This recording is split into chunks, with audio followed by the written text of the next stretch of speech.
সবাইকে good morning. আর এই দেখো আজকে যাচ্ছি মানে আজকে যেহেতু দশহরা, ওর জন্য গঙ্গায় নাকি পুজো দিতে হয়। তো গঙ্গা তো আমাদের এখান থেকে অনেক দূর, তার জন্য আমাদের পুকুরেই দিতে হবে।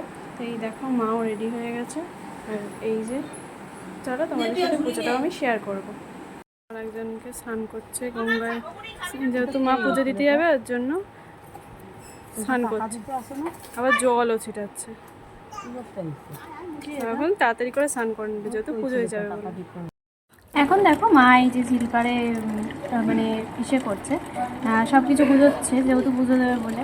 এক এক করে এই দেখো 3টে পান দিতে হয় নাকি, 3টে পান, তারপরে সব রকম ফল মিশিয়ে দিতে হয়, তারপরে সিঁদুর দিতে হয়, অনেক নিয়ম। তো বেশিক্ষণ লাগে না গঙ্গা পুজো, কিন্তু তবুও গঙ্গা পুজো না এটা ঠিক, এটাকে তেল পান দেওয়া বলা হয়। তো মা এখন সব কিছু গুছিয়ে নিচ্ছে, এবার পুজোটা দেবে। আর আমিও মাকে একটু হেল্প করবো বলে যাচ্ছি। দেখো সবাই মিলে দাঁড়িয়ে রয়েছে, যেহেতু পুজো দিচ্ছে মা ওর জন্য। আর আমিও এখানে মাকে একটু হেল্প করতে যাচ্ছি, তো তোমাদের বললাম। আর পুজোটা খুব ভালো মতনই দেওয়া হচ্ছে, আজকে দিনটাও খুব ভালো। তোমরা দেখতে থাকো। দেখো পুজো কমপ্লিট আর তেলপান দেওয়া কমপ্লিট।